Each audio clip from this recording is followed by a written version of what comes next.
Paz do Senhor, irmãos. Amém. Isaías, capítulo de número 6. A partir do verso 1. No ano em que morreu o rei Uzias, eu vi também ao Senhor assentado sobre um alto e sublime trono, e a cauda do seu manto enchia o templo. Serafins estavam por cima dele. Cada um tinha 6 asas, com 2 cobriam os seus rostos, com 2 cobriam os seus pés, e com 2 voavam. E clamavam uns aos outros, dizendo: Santo, Santo, Santo é o Senhor dos exércitos. Toda a terra está cheia da sua glória. E os umbrais das portas se moveram à voz do que clamava, e a casa se encheu de fumaça. Então disse eu: ai de mim, pois estou perdido, pois sou um homem de lábios impuros, e habito no meio de um povo de impuros lábios. Os meus olhos viram o Rei, o Senhor dos exércitos. Porém, um dos serafins voou para mim, trazendo na sua mão uma brasa viva, que tirara do altar com uma tenaz.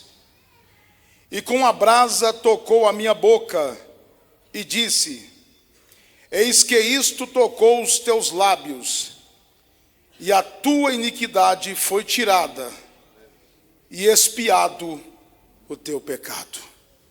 Amém, meus irmãos? É por isso que os passarinhos cantam, né?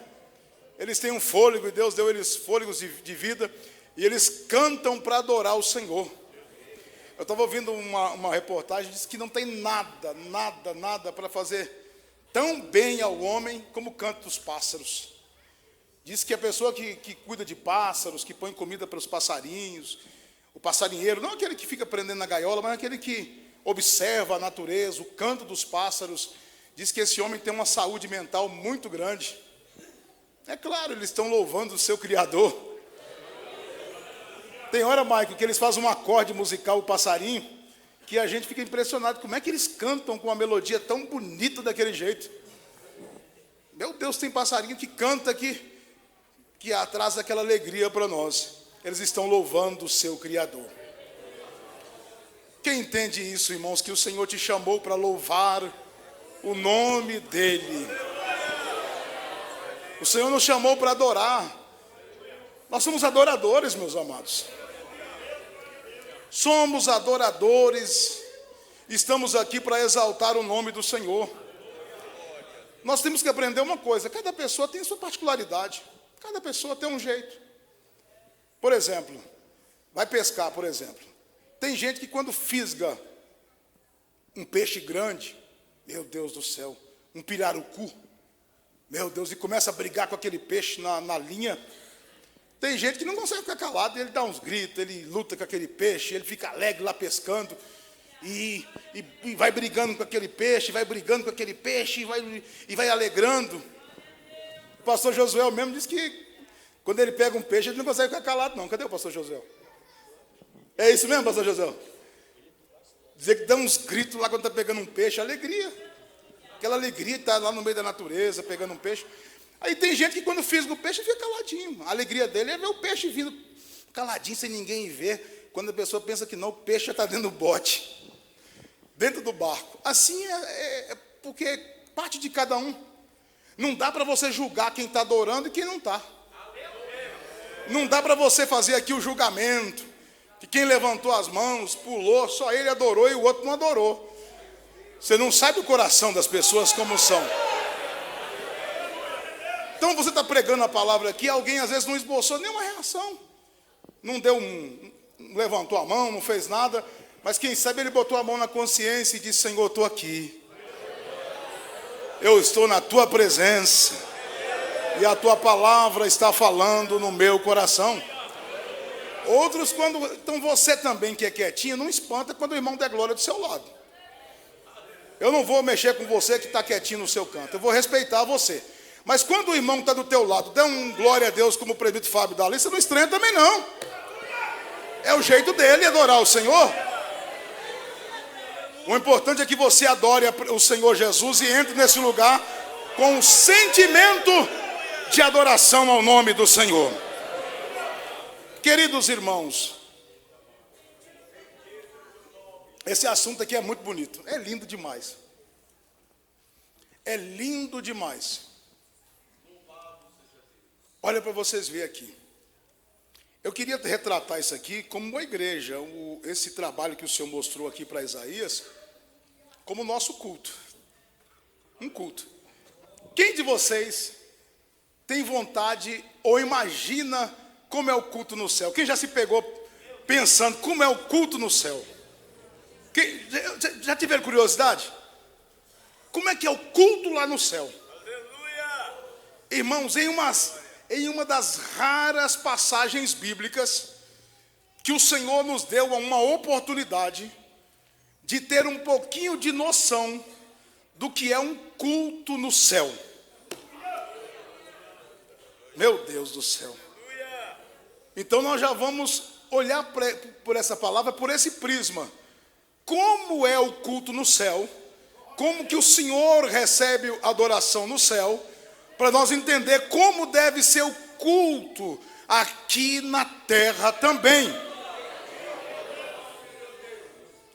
O texto já começa dizendo assim: no ano em que morreu o rei Uzias. Todo mundo já pregou naquela linhagem de pensamento que é correta. Não estou aqui, pelo amor de Deus, para tentar retirar a mensagem que os irmãos pregaram, que é bibliocêntrica, que é a verdade. Que Uzias era um rei, parente de Isaías, e que marcou Isaías por ele ser o grande monarca, um homem que teve um crescimento, um amigo da agricultura, um homem que desenvolveu muito reino de Israel durante a sua jurisdição, durante o seu governo. Todo mundo sabe disso. E que Isaías, mesmo sendo um profeta, ficava ali um pouquinho amparado pela realeza, e aquilo atrapalhou um pouquinho o ministério profético de Isaías. Esse é um dos prismas. Outros pregadores afirmam assim, no ano em que morreu o rei Uzias, dizem alguns pregadores que é para marcar uma data. Como a Bíblia usa às vezes assim, quando teve aquele terremoto, que foi algo notório para a época, aquilo marca um período que houve um terremoto, que houve um período da história do reinado de Uzias. Mas o Senhor me deu uma interpretação desse texto diferente do que eu vi alguém já pregar. E eu quero falar para os irmãos, na visão. O Senhor, da minha visão desse texto, o Senhor está querendo mostrar para nós como é um culto. Como é um lugar de adoração ao nome do Senhor. Como é a igreja. E Uzias não está aqui simplesmente por ser o grande rei e por ser um parente de Isaías. Uzias está aqui porque Uzias tem uma representação muito grande nesse texto. O que Uzias representa? Alguém que assumiu o reinado, a Bíblia também chama ele de Azarias, em algumas passagens, representa um homem que no início do seu reinado, como Salomão, adentra para o palácio, muito preocupado com a sua condição, dizendo, meu Deus, eu não tenho condição para governar um povo desse. Como é que o reino prosperará nas minhas mãos? Como é que vai fazer? Como é que eu vou fazer para que esse reino seja abençoado durante o meu governo? Aí diz a Bíblia que enquanto ele era pequeno, o Senhor era grande na vida de Uzias. Eu não estou inventando, estou dizendo Bíblia. A minha Bíblia diz que quando ele, está em 2 Crônicas 26, porque eu não vou ficar lendo aqui, porque você já conhece. 2 Crônicas 26 vai dizer que enquanto ele era pequeno, enquanto ele era dependente, Deus abençoava sobremaneira o reino de Uzias. Esse é o problema de muitos obreiros. O miserável chega na igreja e o ministério, a liderança, usado por Deus, acredita em um homem sem história, em um homem sem família, que muitos não têm nem família, nenhuma família, não vem de uma linhagem pastoral. Ele chega aqui, quem sabe não tem nem pai, não tem nem mãe, e o ministério acredita, e o rapaz chega aqui que nem Uzias, de cabeça baixa aqui na igreja. Sim, senhor, pastor. Sim, senhor. Lá na congregação, o irmão pede para ele fazer alguma coisa, ele, sim, senhor, estou aqui. Estou à disposição do Senhor. Aí Deus começa a ajudar ele. Porque Deus começa a ajudar os pequenos. Uma coisa que Deus tem prazer é de que o homem diz assim, eu não tenho condições. Eu não sei pregar. Como foi falado hoje de manhã como Moisés. Eu não tenho a boca erudita. Eu não tenho um bom português. E a pessoa fala isso de coração. Não é que ela fala apenas para aquele falso sentimento para ver se traz alguém para si. Deus agrada. Lembra de Salomão? Já vou voltar para Uzias. Lembra de Salomão? Salomão assumiu o reino e ele diz assim, eu não tenho experiência. Eu não tenho experiência. Não tenho condições nenhuma de dirigir esse trabalho da mão do meu pai, do Davi. Eu não tenho condições. Sinceramente, eu não tenho condições. E ele ficou preocupado. E o Senhor apareceu para ele. Você me quer alguma coisa, Salomão? Ele dizendo, Senhor, me dá condições de fazer a tua obra. De estar na frente desse grande povo. Aí o Senhor olhou assim e disse assim, olha, Salomão, Davi preparou tudo para você. Deixou tudo preparado. Eu sei que você não tem condições, mas Davi já deixou prata, Davi já deixou ouro, Davi já deixou madeira, Davi já deixou pedras, Davi já deixou tudo preparado. Antes de morrer, sabe o que Davi fez? Davi fez uma reunião com os anciãos, os obreiros mais velhos, e diz assim, irmãos, vai chegar um obreiro mais novo aí para assumir o trabalho. Ele é muito menino, ele é um garoto ainda. Mas ele tem uma promessa de Deus na vida dele. Ele tem uma chamada de Deus. Eu queria pedir vocês que desse a mão para esse menino, para fazer a obra, para concluir a obra que tenho preparado para ele. E aí quando Salomão, ele chega diante do povo, ele não chega dizendo que sabe tudo, que ele é o dono da razão, que eu decido, que eu está na minha mão, eu que faço. Ele ora a Deus. O Senhor diz assim, como você reconheceu que você não sabe, que você não tem condições, que você é pequeno, eu te engrandecerei como nenhum outro antes de ti. Te darei sabedoria, te darei graça, te darei discernimento para você fazer a minha obra. É uma tarde de convenção, Uzias. Uzias aqui ainda é pequeno. Cuidado para você não crescer demais, viu? Cuidado para você não se exaltar. Cuidado para você não deixar soberba subir no teu coração. Eu prefiro um obreiro inexperiente, pastor Valdeci. Inexperiente, submisso, obediente, que vai para a oração, para o jejum, do que um pastor soberbo. Eu já passei então o campo, já fiz. Eu já fiz e já aconteci. As coisas de Deus, meu irmão, não vou dizer para você que o teu passado não resolve nada. O teu tempo de crente, se você não continuar diante de Deus, não resolve nada. Você precisa continuar na humildade do Evangelho de Cristo Jesus. Então Uzias, quando ele começou a engrandecer, ele não respeita mais posição de ninguém.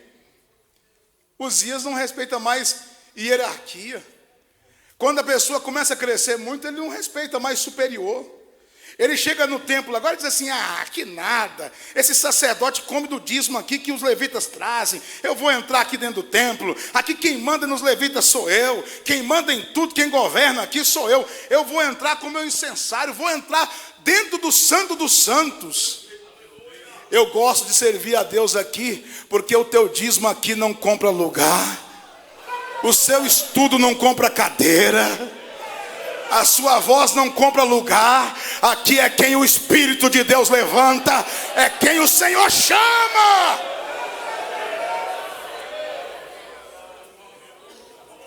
Ele achou que ele podia fazer o que queria. Já viu pessoas que quando vai crescendo, acham que pode fazer o que quer? Não tem mais submissão?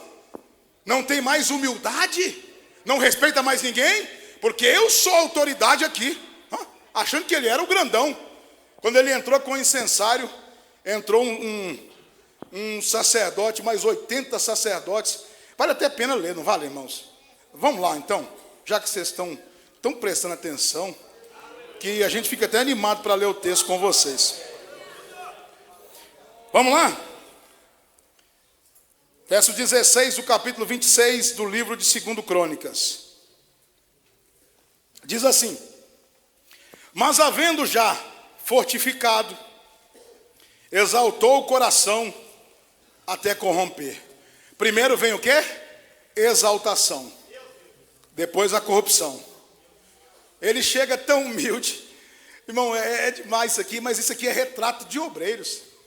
É retrato de irmãos que já passaram em nosso meio, que muitos estão prostrados e caídos, porque deixou a soberba e a exaltação subir ao coração, achando que era alguma coisa, até transgredir contra o Senhor seu Deus, porque entrou no templo do Senhor para queimar incenso. Aonde? No altar do incenso. Porém o sacerdote Azarias entrou após ele, e com ele 80 sacerdotes do Senhor, homens valentes. Cadê os homens de Deus valentes aí? Que Uzias não vai subir no teu altar. Cantor famoso não vai pegar o microfone para cantar aqui desconcertado, não vai. Pregador famoso da internet não vai subir aqui, porque tem homens valentes que vai lutar pelo altar de Deus da sua congregação. Alabassúria. Eles chegaram para ele e disseram no verso 18: Uzias, na cara do rei. Esse é o tempo de Deus levantar obreiros valentes, com cara de leão. Davi tinha homens que tinham cara de leão. Davi, a Bíblia diz que Jeremias e Ezequiel tinham cara como pederneira, pedra. Não podia olhar para eles com cara feia, que a mensagem era a mesma. Deus quer levantar homens com cara de leão, com cara de pedra, que você pode torcer o bico, pode torcer o beiço, pode levantar e sair, mas a mensagem vai ser pregada do mesmo jeito.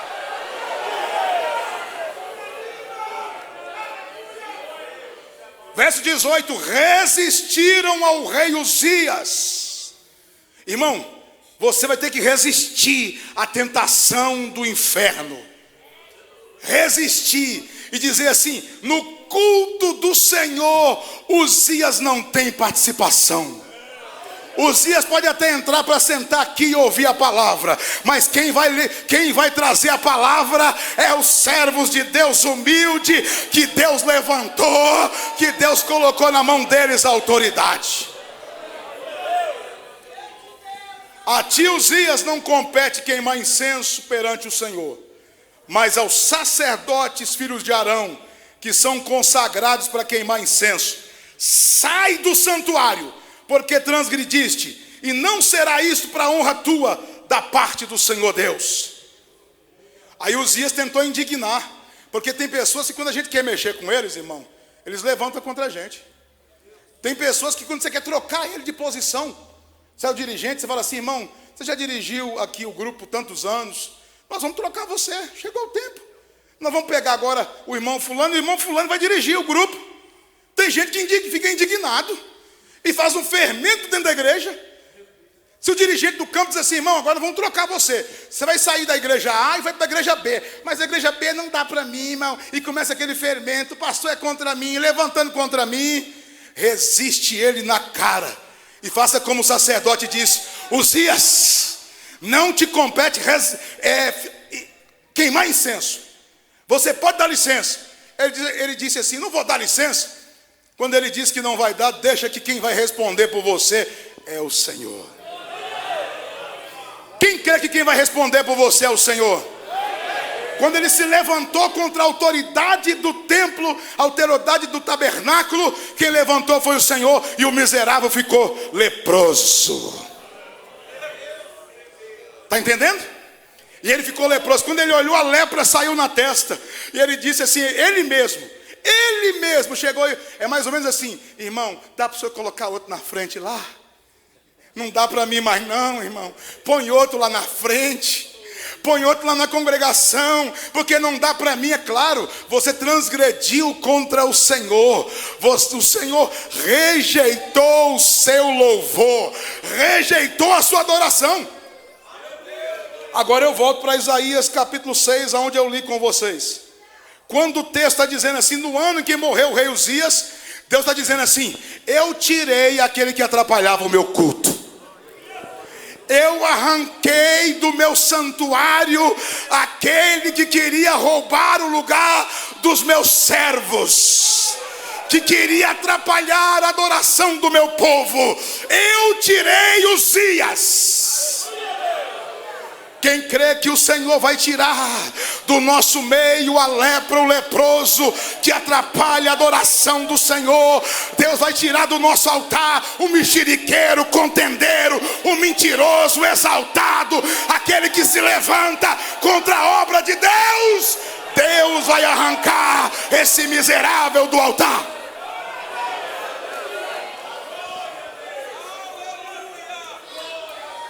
Não precisa nós colocar as nossas mãos. Se essa obra tem dono, quem vai tirar é o Senhor. O trono de Uzias, que ele achava que ele era o grande, que ele era o homem digno de entrar, porque tem gente que acha que é dono da igreja. Tem gente que quer tratar a noiva do cordeiro como se ele fosse dono da igreja. Eu sou pastor, eu que faço, eu que mando. Deus está dizendo assim: tu está achando que você é alguma coisa? Eu te arranco daí, porque da minha noiva fica quem eu quero, pastoreia quem eu quero. O dono da obra sou eu. Quando Uzias saiu, para muitos, como Isaías, quem sabe, ele estava olhando assim, dizendo assim: ai meu Deus, o altar ficou vazio. Meu primo, meu tio, não sei quem é o grau de parentesco, ficava no altar, era tão bom. Porque tem gente que é assim: ai, que saudade da irmã fulana, ela cantava, era tão bom. Mas você não sabe que às vezes foi Deus que tirou? Aí você entra no meio do que não cabe a você. Não, mas que saudade daquele irmão. Pois é, você não sabe que ele estava desrespeitando o Senhor, estava subindo e entrando no templo para oferecer aquilo que não competia a ele. Aí o Senhor mostrou para Isaías e diz: ó, Isaías, dá uma olhadinha como que eu faço com os grandes. Eu limpo o lugar deles, eu tiro o trono deles, eu tiro a grandeza deles. Como é que tira a grandeza? Primeira coisa, ele ficou leproso antes de morrer. Diz a Bíblia, muito claro, que ele foi tirado da casa real, do trono, do palácio, e foi colocado numa casinha à parte. Ó, numa casinha à parte. Enquanto ele estava numa casinha à parte, leproso, isolado, o filho dele reinava no lugar dele. Está vendo como é que é? Reinava sem nome, porque o nome era de Uzias, mas quem reinava era o filho dele, que já estava no trono, fazendo a obra de Deus. Aí Deus diz para Isaías: Isaías, sabe por que eu tirei Uzias? Porque ele queria entrar no culto de qualquer maneira, queria subir no altar sem mudança de vida, queria pregar o que ele não vivia, queria cantar o que ele não fazia, ele queria viver de qualquer maneira. Eu tirei ele. Você quer ver, Isaías, como que é o culto aqui em cima? Eu vou mostrar para você um pouquinho como que é meu culto aqui em cima. Isso aqui é lindo, irmão. Isaías, você não merece não, Isaías. Olha para cá, irmãos. Você não merece não, Isaías, mas eu vou abrir teus olhos aqui hoje. Eu vou te mostrar coisas, Isaías, que nem todo mundo vai ter o privilégio de ver, mas você vai ver. E os olhos de Isaías foram abertos. Isaías contemplou uma visão celestial. Uma das mais tremendas visões do céu. Eu estou querendo dizer aqui hoje que se você entrar para esse lugar, não para mascar chiclete, não para mostrar roupa, não para desfilar no corredor, não para mostrar o timbre da voz, não para mostrar o teu conhecimento, mas você vai entrar aqui para adorar, Deus vai abrir teus olhos e você vai enxergar. Enxergar coisas maravilhosas. E quando ele enxergou o trono, lá estava o Senhor sentado sobre um trono. Aleluia! Assentado sobre um alto. O Senhor é mais alto do que você pensa. Sublime trono. Sublime. Está dizendo que não é um trono terreno, é um trono sublime. Está dizendo assim, ó, Isaías, quem manda no reino sou eu. Quem manda na obra sou eu. Quem manda na igreja pentecostal de Jesus Cristo sou eu. Eu estou assentado sobre um alto trono. A cauda enchia o templo. Como é que a cauda fazia? Enchia o templo. E os serafins estavam por cima deles, cada um com 6 asas. Com 2 cobria o rosto. Cobrindo o rosto fala de olhos da terra fechado. Eles estavam com os rostos tapados diante da santidade de Deus. E a gente fica dentro da igreja com o olhão de coruja assim, ó. Não consegue fechar nem para orar. Os nossos olhos que às vezes nós colocamos na imundícia da rede social, depois nós queremos colocar nas coisas de Deus. Queremos ter visão celestial. Queremos enxergar. Aí os serafins entravam diante do Senhor e cobriu os olhos. Dizia, Senhor, não dá para olhar para a tua glória. Não dá para olhar para essa presença tão santa. Quem percebe que se os nossos olhos físicos estiverem abertos, nós não enxergamos a glória de Deus. Mas quando você quer sentir a presença de Deus, você fecha o olho da terra e você abre os olhos espirituais. Experimenta fazer isso para você ver. E de repente você vai começar a perceber que o Senhor abre a janela do céu para você contemplar alguma coisa. Cobria o rosto e cobria os pés. Está dizendo que ele estava tapado às vergonhas. Como é que uma pessoa tem coragem, irmão? Você está mostrando isso aqui, ó. Que ele não quer ninguém para adorar ele, como os dias de qualquer maneira. Uma mulher que entra para a igreja para adorar, como a gente vê por aí afora, com uma roupa decotada, com uma roupa marcando a peça íntima. Eu sou adoradora, já viu? E cantando, com uma roupa tão justa, e ela cantando aqui, desculpa assim, mas quase em cima dos pastores, quase nua. E diz que está adorando o nome do Senhor, irmão. E os irmãozinhos estão lá no meio, está adorando. Isso não é adoração, não. Isso é barulho e confusão. Adoração, a pessoa já entra para a igreja adorando ao Senhor, com o pensamento ligado no céu, reconhecendo a grandeza daquele que você está diante dele. Você consegue imaginar a grandeza de Deus que você serve hoje? Você serve um Deus maravilhoso. E os serafins cobriam o rosto, cobriam os pés, e com 2 asas eles voavam. Eles voavam diante do Senhor. E o que eu achei bonito, o que eu achei muito lindo aqui, é que o culto no céu não é silencioso, não. Não é silencioso, não. Eu imaginei que o céu era aquele silêncio, mas os serafins começavam a voar e começavam a dizer assim, um para o outro, olhando para o outro assim, ele é santo, ele é maravilhoso, ele é glorioso. O culto no céu é um culto de adoração sincera, em que os serafins abrem a boca para adorar o nome do Senhor. Você pode entender isso aqui? É impossível você entrar aqui e não adorar esse Deus que está presente aqui. Uma pessoa que vive a palavra, que anda na palavra, quando ele entra dentro do templo, ele adora ao Senhor em espírito e em verdade. Ele não consegue ficar de boca calada. Ele começa a exaltar. E eles começavam a dizer santo, santo, santo.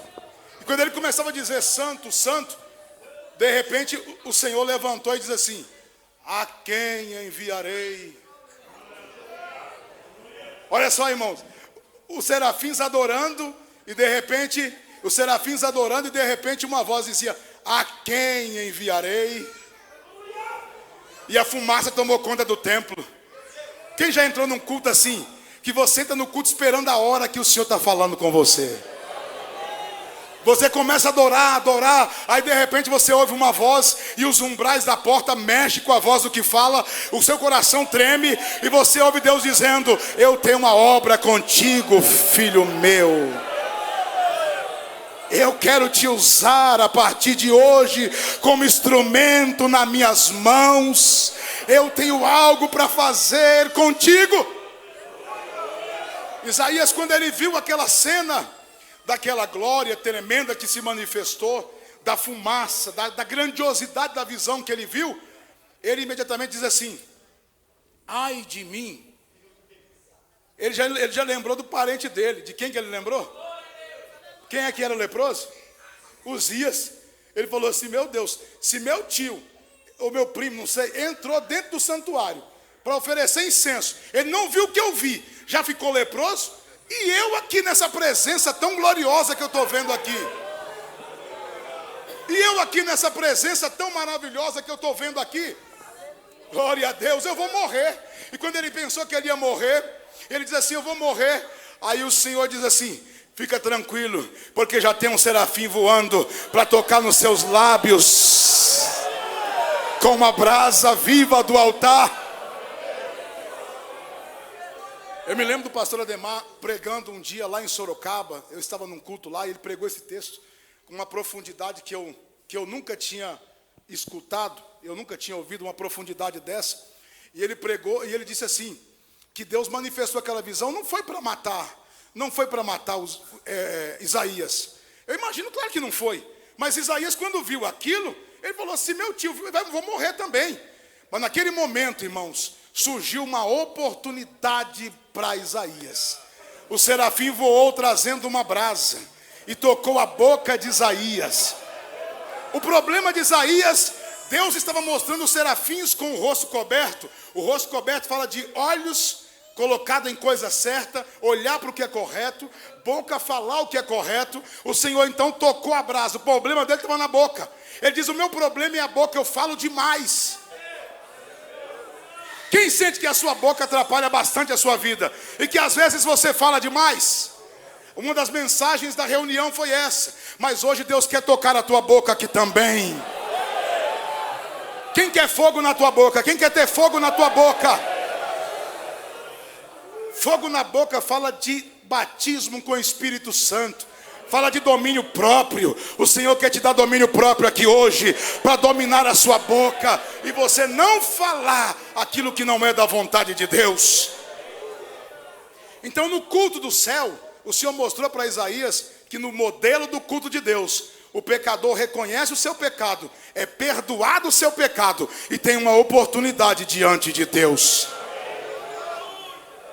Então aqui hoje eu queria que você voltasse para a sua casa com mais seriedade no culto, seja da convenção, seja num culto de segunda-feira, de terça-feira, que você entrasse para o culto, entendendo que culto é lugar sério. Porque aqueles que tentaram brincar no culto, alguns deles não estão mais vivos para contar a história. Lembra dos filhos de Levi, que brincaram no culto? Como é que chamavam eles? Nadab e Abiú. Acharam que culto era brincadeira. Que mensagem aqui é mensagem de qualquer forma, que não tem que ouvir a voz de Deus, que não tem que orar pela madrugada, que não tem que pedir Deus direção para saber qual é a mensagem, que não é você abrir a tua boca de qualquer maneira. E aqueles dois caíram e morreram.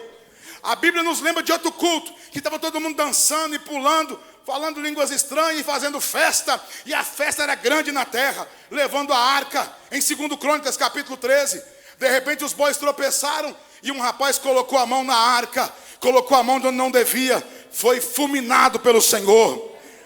Mas a minha Bíblia diz de um homem que entendeu o que era culto. O nome dele era, como é que era o nome daquele cidadão, aquele rapaz que recebeu a arca? Obed-Edom. Ele entendeu o que era culto. Ele diz assim: eu sei o que é culto. Eu vou subir no altar para pregar com seriedade. Eu vou cantar com responsabilidade. Eu vou viver a palavra de Deus. E Deus vai te abençoar a você fazer a obra com seriedade. Então faça a obra de Deus e apresente o seu culto racional, como está escrito em Romanos capítulo 12, para que o nome de Jesus seja glorificado. Que Deus te abençoe aqui nessa noite, nessa tarde. Lembre-se que o culto que o Senhor agrada requer reverência, requer mudança e transformação de vidas. Deus abençoe e fique em pé em nome de Jesus.